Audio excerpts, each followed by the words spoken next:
안녕하세요. 하늘의 역사 세 번째 시간입니다. 오늘은 태극이 춤추는 동양의 우주 같은 제목으로 공부하시겠습니다.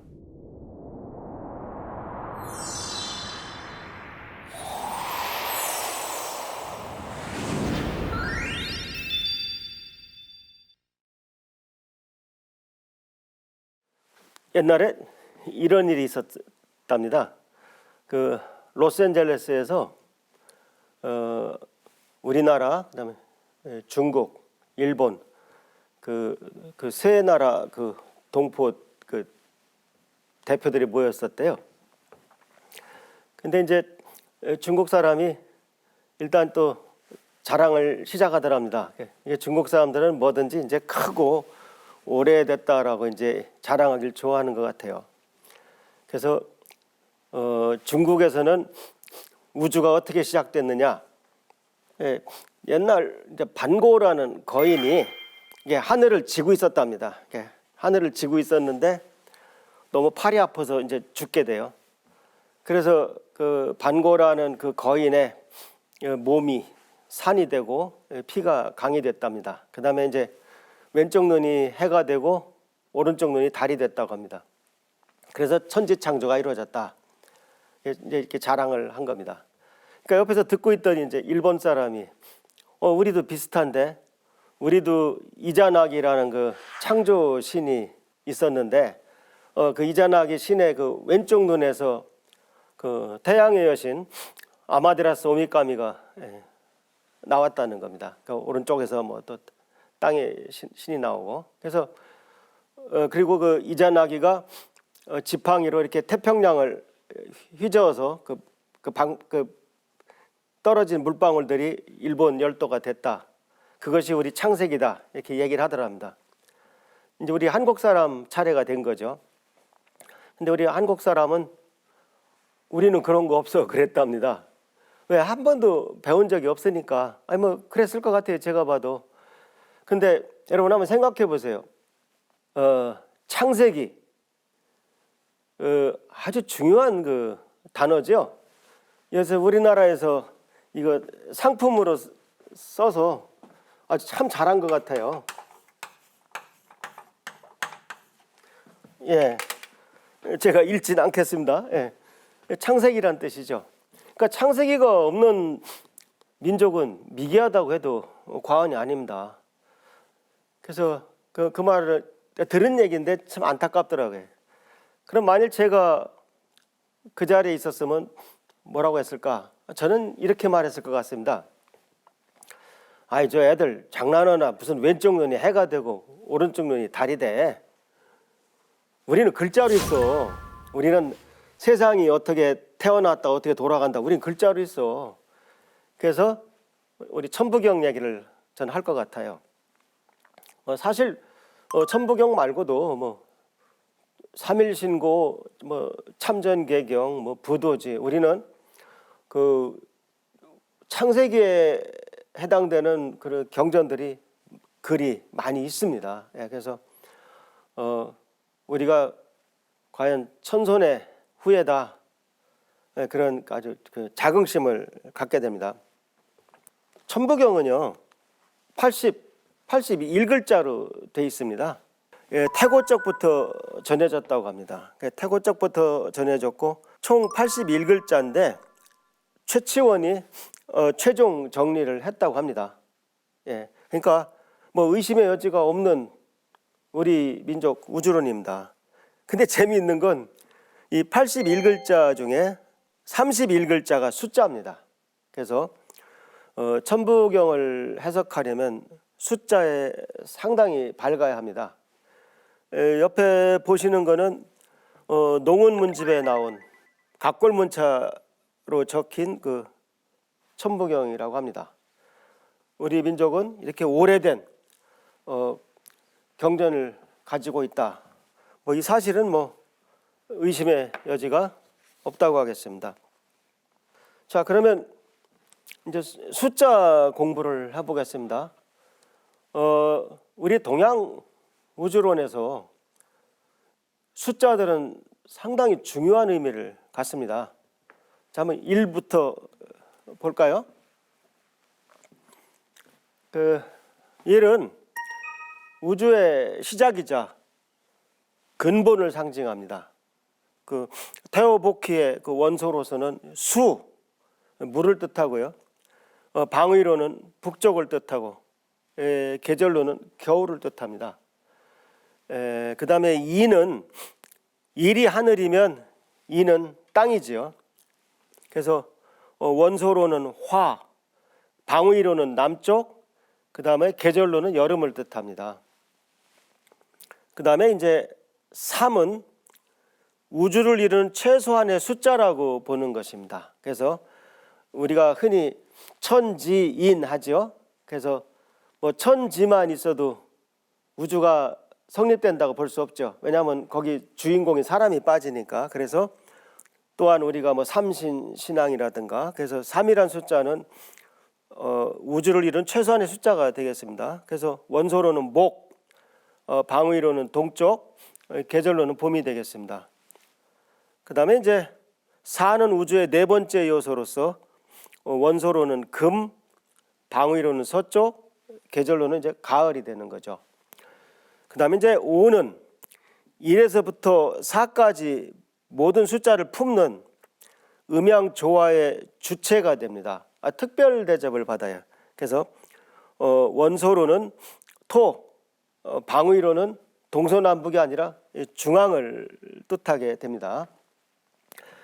그 다음에 또 숫자들의 성질을 또 천수와 지수로 나눌 수가 있습니다. 우리가 홀수 1, 3, 5, 7, 9를 천수라고 합니다. 그리고 이제 대표되는 숫자 가운데 있는 5를 천수의 대표로 봅니다. 여기에서 이제 우리가 10간이 나왔다고 생각하시면 됩니다. 갑을병정, 무기경신, 임계 10개를 말하는 거죠. 예. 그 다음에 이제 지수는 땅의 숫자는 2, 4, 6, 8, 10이 됩니다. 그리고 가운데 있는 6이 대표 숫자가 되겠습니다. 여기에서 이제 12지가 나왔다는 것이죠. 6을 2배 곱하면 12가 되죠. 그래서 자축인묘, 진사오미, 신유술에는 여기서 나왔다. 그래서 우리가 간지라고 하는 것도 하늘과 땅이 하나씩 결합하는 것입니다. 근데 아무래도 이 천수가 더 대접을 받아요. 그래서 여러분 한번 잘 생각해 보세요. 우리가 애경사 때 이렇게 돈을 내지 않습니까? 서로 돕고 살기 위해서 쭉 내려온 미풍양속이죠. 근데 여러분들이 4만 원, 6만 원, 8만 원 내신 적 없죠? 대체로 만 원은 너무 적으니까 해서 안 내겠습니다만 대체로 3, 5, 7 그다음에 이제 10만 원 이렇게 갑니다. 그 이유가 바로 우리는 하늘을 좋아하기 때문입니다. 하나 또 예를 들어 볼까요? 우리나라 명절이 언젠가요? 우리나라 명절은 음력으로 주어집니다. 근데 이 숫자가 같아야 합니다. 그러니까 음력 1월 1일은 설날이죠.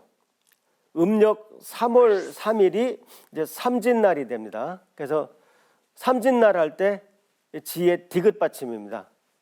그 다음에 4월 4일은 아무것도 아니고 5월 5일을 단오라고 합니다.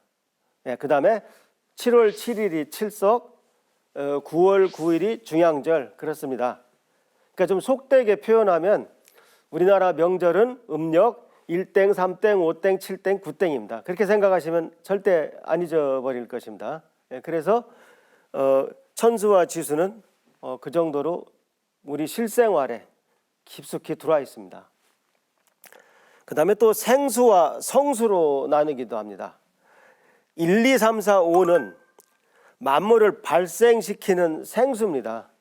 즉 그러니까 우주를 만드는, 우주를 구성하는 숫자라는 얘기죠.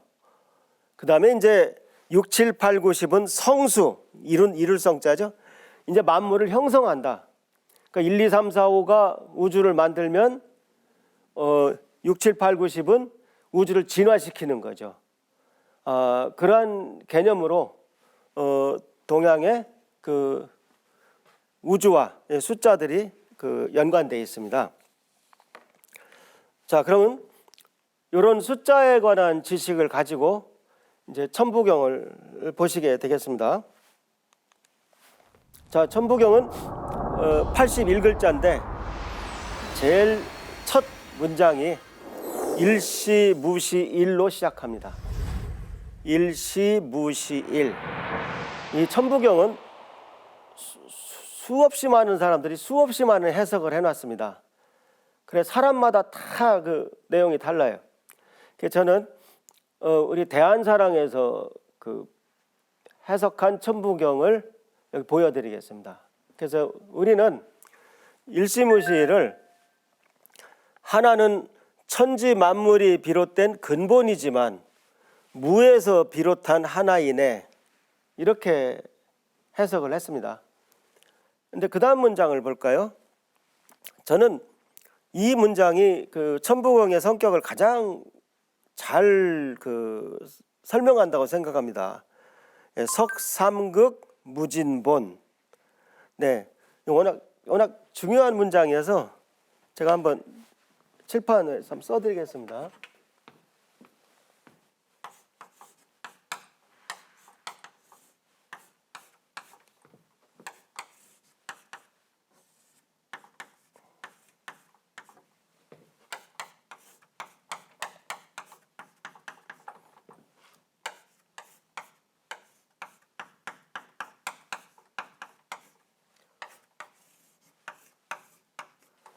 예. 그러니까 석삼극 무진본이라는 이 말은 이 셋으로, 세 가지로 나타난다는 뜻입니다. 그러니까 세 가지로 나타나지만 이 근본이 다 하지 않는다. 이거 안 한다는 뜻이죠. 무는. 그래서 쉽게 말하면 어떤 굉장히 이게 참 깊은 뜻이 있는 것 같아요. 그러니까 무슨 얘기냐면 우리가 뭐 종교에서 얘기하는 뭐 삼위일체, 그러면 저는 뭐 잘 이해는 못한 것 같습니다만 뭔가 본질은 하나지만 우리한테는 세 가지 형상으로 나타날 수 있다, 그런 뜻입니다. 그러니까 이 첫 문장도 참 심오한 것 같은데 저는 잘 모르겠더라고요. 근데 어쨌든 우리 대한사랑에서 이제 번역하신 걸 보실까요? 이 하나가 나뉘어 하늘과 땅과 사람으로 작용해도 그 근본은 다함이 없네. 그러니까 우리 눈에는 셋으로 보인다 하더라도 우주의 본질은 하나가 아니냐, 그런 주장 같습니다.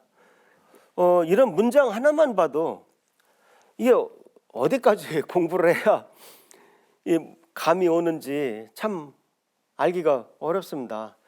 천부경은 제가 여기까지만 해석해드리고 그 나머지 부분을 마저 그냥 읽어드리는 것으로 대신하겠습니다. 저보다 더 훌륭한 분들의 그 천부경 강의를 참고하셨으면 좋겠어요.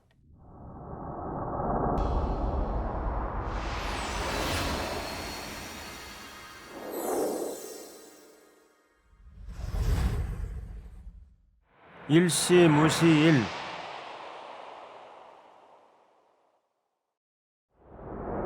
석삼극 무진본.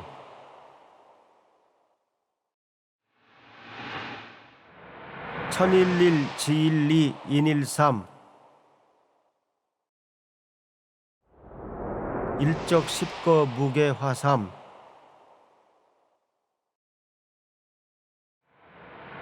천이삼 지이삼 인이삼. 대삼합육 생칠팔구. 운삼사 성환오칠. 일묘연 만왕만내.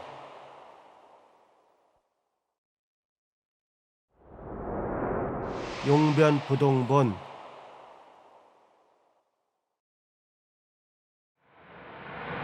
본심 본태양 악명. 인중천지일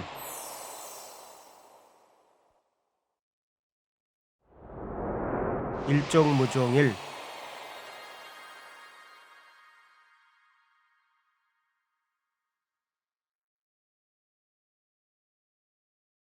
마치 그 수미상관의 그 쌍법처럼 일시무시일로 시작돼서 일종무종일로 끝나게 됩니다. 그 다음에 문장 하나하나가 아주 참 곱씹으면 곱씹을수록 상당히 그 깊은 의미를 가지고 있는 것 같습니다. 자, 그러면 지금부터는 이제 우리 태극기와 관련된 동양의 그 사상과 팔계에 대해서 알아보도록 하겠습니다. 이 하나를 효라고 하죠. 그래서 이 긴 막대기를 양효라고 합니다. 그 다음에 가운데가 이렇게 잘라져 있는 거, 또는 그 막대 이렇게 뭐 선을 그어서 둘로 나눠 놓은 거, 하여튼 이런 모양을 음효라고 합니다. 그래서 양효와 음효를 양의라고 합니다.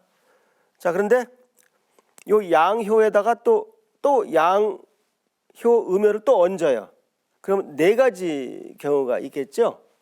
그 네 가지 경우가 있겠죠. 그래서 이것을 양이 다 모인 이것을 태양이라고 부르고, 음이 위에 있는 것을 소음이라고 부릅니다. 양효가 위에 있는 걸 소양이라고 부르고, 음효가 다 모여 있는 것을 태음이라고 부릅니다. 그래서 이 네 가지를 동양에서는 사상이라고 부릅니다. 뭐 사상의학 그런 말씀 많이 들어보셨죠? 근데 여기서 온 것입니다. 근데 다시 또 이 사상에다가 양음을 얹게 되면 8가지 경우가 있습니다. 그러니까 이걸 우리가 비로소 팔계라고 부르는 겁니다. 그래서 건태, 이진, 손, 감, 간, 곤, 이렇게 팔계가 나오게 됩니다. 근데 저 팔계는 저 경우밖에 없습니다. 그래서 예를 들어서 우리가 이진법 숫자를 한번 생각해 봐요. 이진법이 뭡니까? 0하고 1로만 구성되는 숫자죠. 근데 이진법으로 그 세 자리 숫자는 어떤 경우가 있을까요? 한번 볼까요? 000, 001, 010, 011, 예, 작은 것부터 큰 거로 가는 겁니다. 여기 사실 이진법이라고 표시해 줘야 됩니다. 이제 0이 들어간 경우는 다 했으니까 이제 1이 들어가야 될 것 같으네요. 자, 100, 101, 110, 111. 네, 이렇게 8가지 경우밖에 없어요. 그러니까 라이프니츠가 이 팔계를 보고 놀랬다는 겁니다. 왜냐하면 바로 이진법의 이 8가지 경우가 바로 팔계가 되는 거죠. 그러니까 예를 들어서 이게 기른 것이 양효고 1이 양효고 0이 음효라면 바로 팔계가 8가지 경우가 되는 거죠. 그러니까 이거는 0과 1로 세 자리 숫자를 만드는 중복순열입니다. 좀 어려운 말로 중복순열, 수학적으로 둘로 셋을 하기 때문에 8가지 경우밖에 없습니다. 뭐 이거는 뭐 모르셔도 되겠습니다. 그래서 건태이진, 손감, 간곤, 이 팔계는 더 이상 다른 경우가 없습니다. 근데 태오복희는 이 팔계 성질을 정리를 했어요. 바로 이 건태, 이진, 손감, 간곤, 괴를 이름을 붙이고 의미를 부여했습니다. 이게 지금 처음에는 왜 이렇게 쓸까 생각이 되지만 나중에 이제 팔계를 원형으로 배치했을 경우에 보시게 되면 좀 이해가 더 잘 갑니다. 그러니까 일단 한번 들어보세요. 그래서 첫 번째 건계는 양효가 다 모여 있죠. 그 양효가 다 모여 있으니까 하늘을 뜻하게 됩니다. 하늘을 뜻하게 되고, 또 우리 북반구에서 봤을 때는 따뜻한 남쪽을 뜻하게 됩니다. 네, 그렇죠? 그래서 건계를 첫 번째 건계가 하늘을 의미한다는 식으로 해서 일건천이라고 표기합니다. 여러분들께서는 뭐 이렇게 어려운 얘기를 하실지 모르지만 그렇지 않습니다. 제가 어렸을 때만 해도 동네 할아버지들이 이 일건천, 이태택, 삼리와 사진례 이런 거를 그냥 줄줄 외우고 다녔어요. 그러니까 옛날에는 여러분들이 아이 못 살 때 공부도 안 하고 해서 깔볼지 모르지만 어떻게 보면 더 우리나라의 그 문화를 더 잘 알고 있었다고 말할 수도 있습니다. 예, 계속 볼까요? 두 번째, 이 태계는 연못과 바다를 뜻합니다. 그래서 이태, 택이 되겠습니다.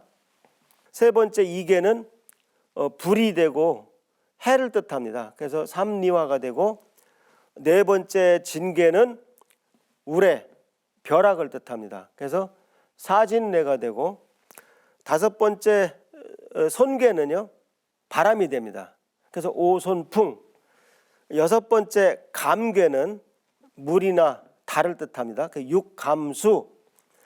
그 다음에 일곱 번째, 간계는 산을 뜻합니다. 칠간산. 요건 감이고 요건 간입니다. 예. 그 다음 여덟 번째, 곤계. 곤계는 이제 음요가 다 모였으니까 땅을 뜻하게 되는 거죠. 그래서 곤계는 땅을 뜻하고, 팔곤지. 여덟 번째, 곤계는 땅이다. 그래서 옛날에 건지, 곤지, 짝짝꿍 한 것이 그게 하늘 땅, 별 땅하고 똑같은 겁니다. 그러니까 하늘 땅에 맹세한다 이런 것들이 다 거기서 온 것이고요. 이게 재밌는 건 이렇게 뜻을 보면은 천문사계와 지리사계로 나뉘어요. 그래서 천문사계는 어떻게 구분하느냐? 뒤집어도 모양이 안 변합니다. 어떤 게 있을까요? 자, 이거 건계는 뒤집어도 안 변하죠. 하늘 뜻도 하늘이잖아요. 이건 천문사계입니다. 그 다음에 태는 연못 바다니까 지리사계고, 이거 뒤집으면 모양이 바뀌죠. 여기 음효가 밑으로 내려오게 되니까 모양이 바뀌게 됩니다. 그러니까 이건 확실히 지리사계입니다. 다시 한번요. 천문사계는 뒤집어도 모양이 안 바뀌고요. 지리사계는 뒤집으면 모양이 바뀝니다. 그 다음에 이계는 뒤집어도 모양이 안 바뀌죠. 그러니까 천문사계라는 걸 알 수가 있어요. 맞죠? 여기서 해를 뜻하니까, 태양을 뜻하니까. 그 다음에 사진내 진계는 뒤집으면 바뀌죠. 지리사계입니다. 예, 그리고 우레, 벼락을 뜻하니까. 그러니까 옛날에는 벼락이 땅에서 이렇게 올라온다고 생각을 했습니다. 그래서 제가 자세히 말씀 안 드렸지만 이 양효에서 음효 두 개를 뚫고 올라온다 이렇게 믿었던 것이죠. 그 다음에 이제 손계는 뒤집은 모양이 바뀌죠. 그러니까 바람이니까 지리사계에 속해요. 뒤집어도 모양이 바뀌고. 여섯 번째, 감계는 뒤집어도 모양이 똑같죠. 뒤집어도 모양이 똑같죠. 그러니까 이거는 달이고 천문사계입니다. 그 다음에 간계는 뒤집으면 모양이 바뀌죠. 그러니까 지리사계고 산을 뜻합니다. 그 다음에 곤계는 뒤집어도 모양이 안 바뀌죠. 그러니까 천문사계 중에 땅을 뜻하는 이 괴가 됩니다.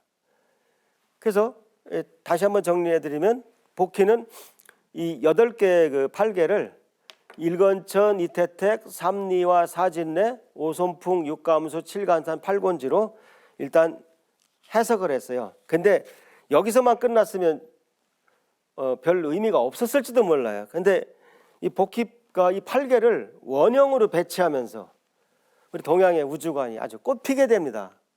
저는 이것이 굉장히 중요하다고 생각합니다. 자, 한번 보실까요? 여러분 믿거나 말거나 여기서 우리나라 태극기가 나옵니다. 예, 그러니까 이쪽이 남쪽이죠. 남쪽이니까 이 양효가 세 개 다 모인 일건천계가 여기 와 있습니다. 그 다음에 음효가 다 모인 그 곤계가 북쪽입니다. 춥다 이거죠. 그러니까 이쪽이 북쪽입니다. 그래서 하늘과 땅이 천지가 딱 남북을 정해놓고 있습니다. 근데 우리 조상 복희 시대 때는 대륙이 우리 무대였잖아요. 그래서 제가 대륙을 설명하기 위해서 여기 중국 지도를 거꾸로 여기다 그려놨습니다. 왜? 이쪽이 남쪽이니까. 그래서 이러한 관점에서 우주를 생각해 보자 이거죠. 그러면 이쪽에 이제 바다가 있죠. 이쪽에 중국 대륙 입장에서 이쪽이 저 바다가 태평양 있지 않습니까? 그래서 자연스럽게 이태택 물이죠. 물, 바다. 이 태계가 이쪽에 오게 되고, 그다음 이쪽으로 가게 되면 이제 뭐 파미르고원, 뭐 곤륜산, 이게 천산이 나오게 되죠. 그래서 산이 이쪽으로 가게 된 겁니다. 산은 땅 옆에 있어야 또 자연스럽죠. 그래서 칠간산괴가 여기 와 있습니다. 예, 그다음에 여기가 남북이니까 동쪽에서 해가 뜨지 않습니까? 그래서 이 천문사계 삼리화가 여기 와 있고요. 그다음에 동쪽에 해가 떠 있을 때 보름달은 반대편에 있죠. 그래서 서쪽에 육감수, 물과 달을 뜻하는 감괴가 오고 있습니다. 그 천문사계가 바로 동서남북을 딱 이렇게 방향을 잡고 있는 거죠. 그다음에 대각선에는 지리사계가 들어오게 됩니다. 지리사계는 어떻게 구분한다 그랬죠? 뒤집으면 모양이 바뀝니다. 그래서 지리사계는 이태택이 들어가 있고 칠간산이 들어가 있고 오손풍, 바람은 하늘에서 불어 내려오죠. 그래서 하늘 옆에 오손풍괴가 있습니다. 그다음에 이쪽에 사진례, 벼락은 땅에서 뚫고 올라온다고 생각했죠. 그래서 팔곤지 옆에 사진례가 있습니다. 즉 보시면 1, 2, 3, 4로 오다가 저쪽으로 다시 5, 6, 7, 8이 가게 됩니다. 근데 참 신기한 게 이 숫자를 한번 더 해보세요. 전부 9가 되죠. 예, 그래서 어떻게 합해도 9가 되고 모양이 대칭입니다. 그래서 조각수도 9가 됩니다. 무슨 말이냐? 일건천 이 건개는 세 조각이라고 볼 수 있죠. 이 곤개는 6조각이라고 볼 수 있죠. 그럼 이거 합치면 뭐 몇 조각이 됩니까? 9조각이 되죠. 어떻게 합해도 또 9조각이 됩니다. 이걸 가만히 들여다보고 있으면 마취되는 것 같아요. 아주 신기합니다. 예, 그래서 그 다음에 일건천, 이태택, 삼리와 사진례는 안에 양효가 있고 오손풍, 육감수, 칠간산, 팔곤지는 음효가 안에 있습니다.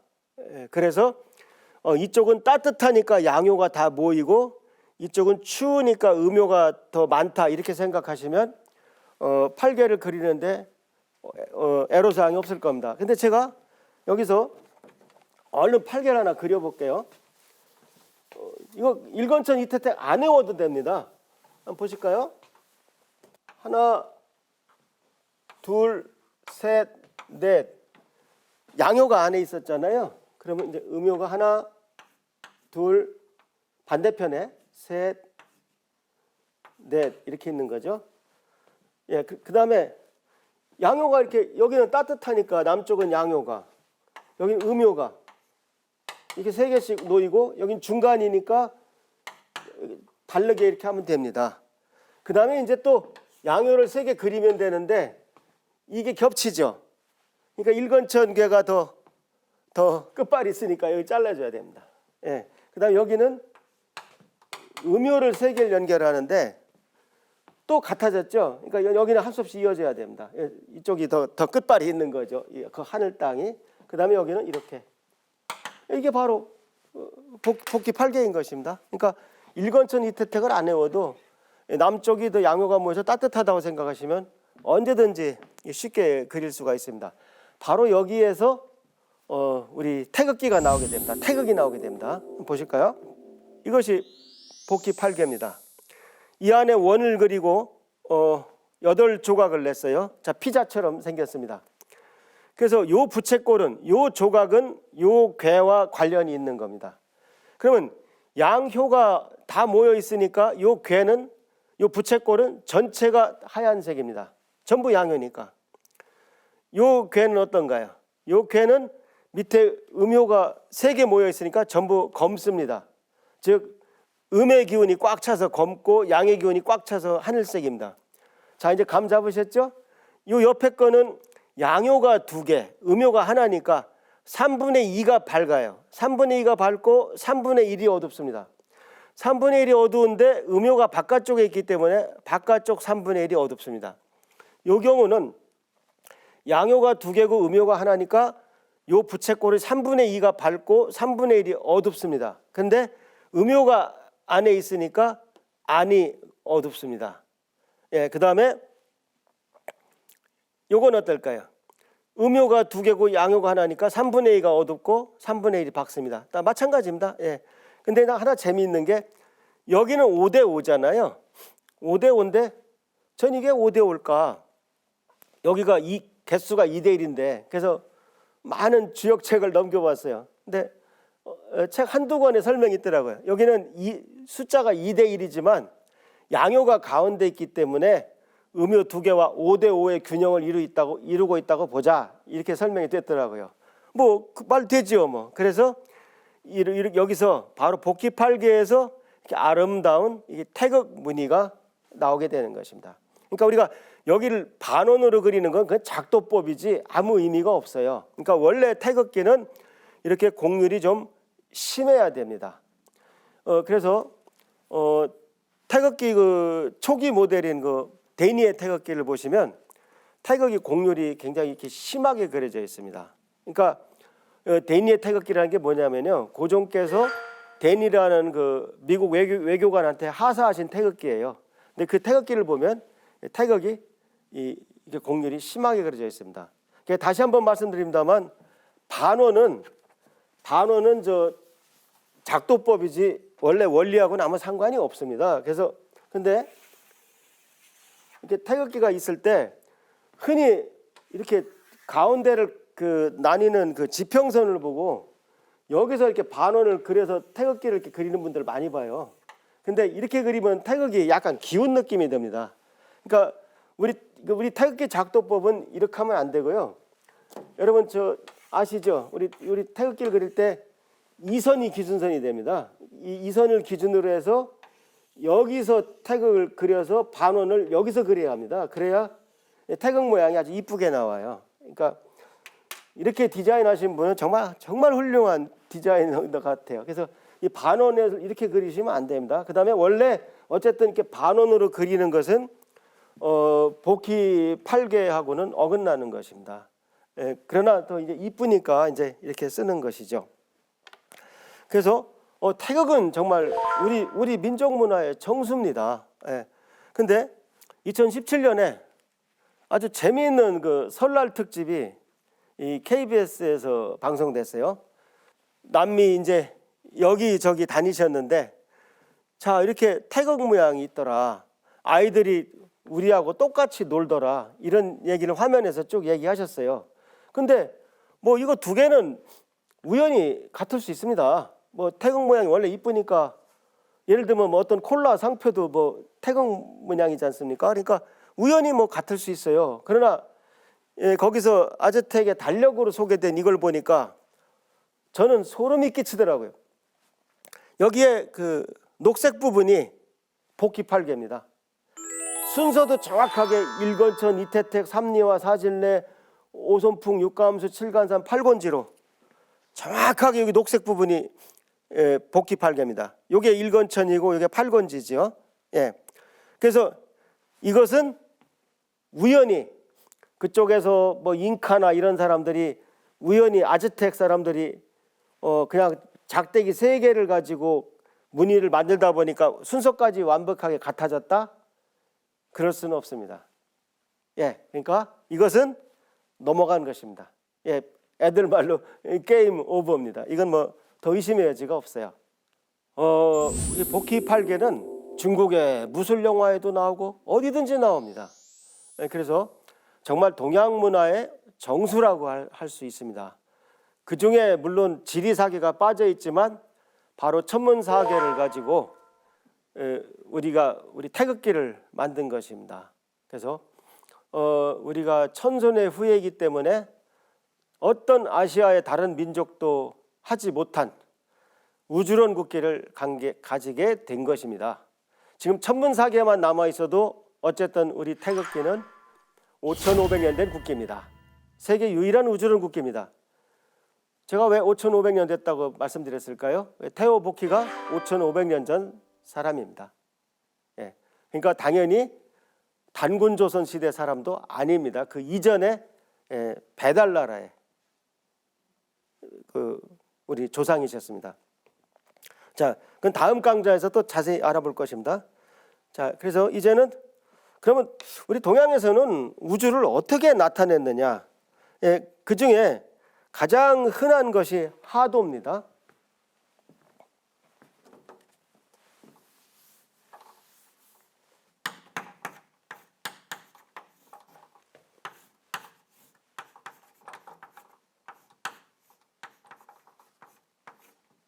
예, 하도는 한자로 이렇게 씁니다. 즉 흐름을 보여주는 그림이다 이렇게 생각하시면 되겠습니다. 이렇게 하도라고 하는 것은 그냥 검은 돌과 흰 돌로 되어 있습니다. 그래서 제가 설명하기 쉽게 바둑판에다가 하도를 만들어 봤습니다. 또 여기 옆에 이 하도는 똑같은 것입니다. 예. 그래서 자 보시면은 앞부분에서 1, 2, 3, 4를 제가 생수라고 했죠. 1, 2, 3, 4, 5까지는 우주를 만드는 그 원소가 된다. 그래서 여기 보시면은 1, 2, 3, 4가 안에 있고요. 5는 가운데 있습니다. 5는 특별합니다. 그 다음에 6, 7, 8, 9가 바깥에 있습니다. 이게 6이죠. 6개죠. 하나, 둘, 셋, 넷, 다섯, 일곱, 여덟, 8. 그 다음에 6, 7, 8, 9가 되겠습니다. 그런데 제가 뭐라고 그랬죠? 1, 2, 3, 4, 5 중에서 홀수는 1, 3, 5, 7, 9는 천수라고 그랬어요. 그 다음에 2, 4, 6, 8, 10은 지수라고 그랬습니다. 그래서 여기 보면은 천수와 지수가 다 이렇게 짝이 되어 있어요. 그래서 생수는 안에 있고 성수는 밖에 있는데 1에다가 5를 더하면 6이 되죠. 3에다가 5를 더하면 8이 됩니다. 2에다가 5를 더하면 7이 되고 4에다가 5를 더하면 9가 됩니다. 그래서 천수와 지수가 짝을 이루고 여기는 그 목의 기운을, 여기는 화의 기운을, 그 다음에 토의 기운, 금의 기운, 그 다음에 물의 기운, 즉 이쪽이 북쪽이고 남쪽이 됩니다. 하도에서도. 근데 하나 분명한 거는 이 하도도 테오보키가 만든 것입니다. 자, 그래서 일단 이걸 보시면은 검은 돌 그 지수와 흰 돌 천수가 어울려 있습니다. 그 흰 돌만을 보시면은 1, 3, 5, 7이 안에서 시작돼서 이렇게 7, 9로 밖으로 이렇게 나가는 태극 모양을 하고 있습니다. 이렇게 소용돌이 모양을 하고 있죠. 예. 그 다음에 2, 4, 6, 8은 이 지수의 경우는 들어간다고 보는 게 더 합리적이죠. 그러니까 검은색 돌은 이렇게 태극을 이루어서 이렇게 들어간다고 보시면 됩니다. 중앙으로. 그렇죠? 예. 그러니까 8, 6, 4, 2로 들어간다고 보시고 이 천수는 1, 3, 5, 7로 이렇게 태극 모양으로 나간다고 생각하시면 됩니다. 그러니까 벌써 이 하도에서도 그 태극 모양이 나오는 것입니다. 그러면 흐름이 어떻게 이어지느냐? 바로 우리가 지난번에 공부했던 복희 우주의 상생 방향입니다. 즉 이쪽이 목, 화, 토, 금, 수라는 거죠. 근데 우리가 지난번에 공부했을 때 목생화였잖아요. 목생화였기 때문에 목에서 일단 화 쪽으로 갑니다. 살리는 방향으로 가야죠. 자연이. 이 앞에서도 마찬가지입니다. 수생목이니까 밑에서 올라온 거예요. 그래서 이 하도는 대체로 이렇게 우선합니다. 오른쪽으로 돕니다. 그래서 수생목, 목생화인데 화생금이 아닙니다. 화극금이에요. 불이 쇠를 녹여버리잖아요. 그래서 토가 중재를 해야 됩니다. 이 토는 아까 어떤 특정 방향도 아니고 1, 2, 3, 4의 숫자의 가운데 있고 모든 것에 관여한다고 그랬잖아요. 흙을 떠나서는 살 수 없잖아요. 뭐 물이고 나무고. 그래서 여기서 토가 관여해서 이 중앙의 토기운으로 들어가게 됩니다. 이걸 토화작용이라고 합니다. 그래서 목생화, 화생토, 토생금. 그러니까 여기 화극금으로 못 가던 그 순환을 가운데서 토가 길을 터주는 것입니다. 중앙에 토를 들려야 합니다. 그래서 수목, 화토, 금에서 이 상생 방향의 그 순환을 설명하고 있습니다. 그래서 이 동양에서는 순환이라는 개념이 굉장히 중요한 것 같아요. 우주를 설명할 때 물 흐르듯 하도처럼 흐르는 그러한 것을 하도가 의미한다고 생각하시면 됩니다. 그러면 이제 낙서에 대해서 마지막으로 알아보겠습니다. 아까는 하도라고 그랬는데 이번은 낙서라고 합니다.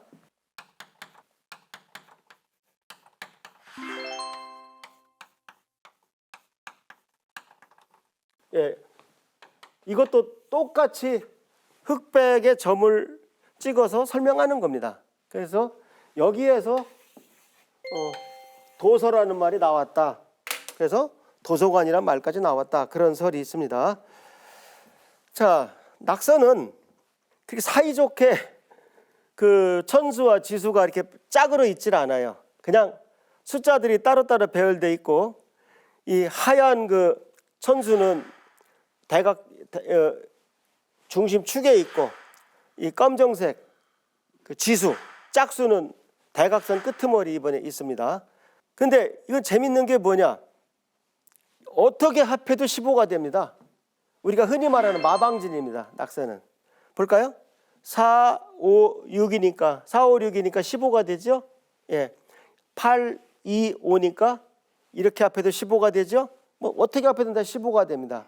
그 자체가 참 신기하고, 그다음에 이 낙서라고 하는 것은 상극의 그 흐름입니다. 앞에 그 하도는 우리가 상생 방향으로 회전을 했죠. 이거는 상극 방향으로 회전을 하게 됩니다. 그래서 어떻게 보면 복귀팔개는 이상적이고 좋은 거고, 이 낙서는 그렇지가 않습니다. 자, 보시면은 이 부분이 목이고요, 이 부분이 금, 이 부분이 화, 이 부분이 수, 가운데가 토가 됩니다. 아까 하도랑 순서가 금화가 바뀌었죠. 아까 그 하도에서는 목 다음에 화가 목이 이쪽에 있었고 화가 여기 있었는데 지금 목금으로 되어 있습니다. 이거를 금화교역이라고 합니다. 금화가 바뀌어 있다, 이런 뜻입니다. 그래서 낙서의 경우는 이 상극순환이, 자 보실까요? 수극화입니다. 그러니까 상극 방향으로 회전하는 것입니다. 수극화, 그 다음에 화극금, 그 다음에 금극목. 근데 여기서 이제 토를 거쳐야 상극 흐름이 됩니다. 그러니까 금기운에서 목으로 왔다가 목극토, 토극수로 가야 합니다. 그래서 역시 낙서도 가운데 오가 있어서 그 어떤 순환을 만들긴 하는데 이건 상극 방향이다. 상극 방향이란 무슨 뜻일까요? 그거는 이제 문항팔계를 보면 조금 의미가 더 분명해집니다.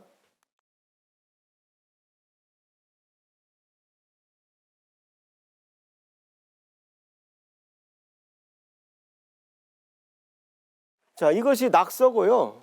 이것이 문항팔계입니다.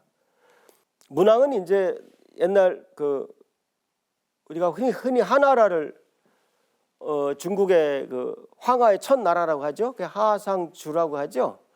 그래서 문항은 이제 주나라를 세운 사람입니다. 이 문항팔계 자체는 상극이고, 이 문항팔계가 상극의 그 조화입니다. 그러니까 문항의 주장은 이런 겁니다.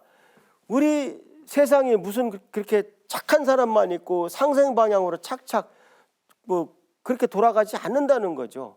어떻게 보면 오히려 인간 세계는 사바 세계고 상극의 흐름이 더 맞지 않느냐, 이런 얘기입니다. 그래서 이 낙서는 우리 왕검단군의 도움을 받아서 하나라 우왕이 만든 것입니다.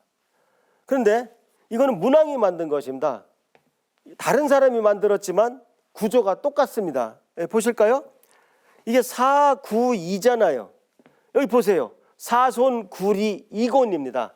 아까는 오손이었고 삼리였고 팔곤이었는데 이제 문항팔계에서는 그 괴 숫자가 달라져요. 근데 4구인데 4구이 아닙니까? 예. 816 8간 1감 6건이잖아요.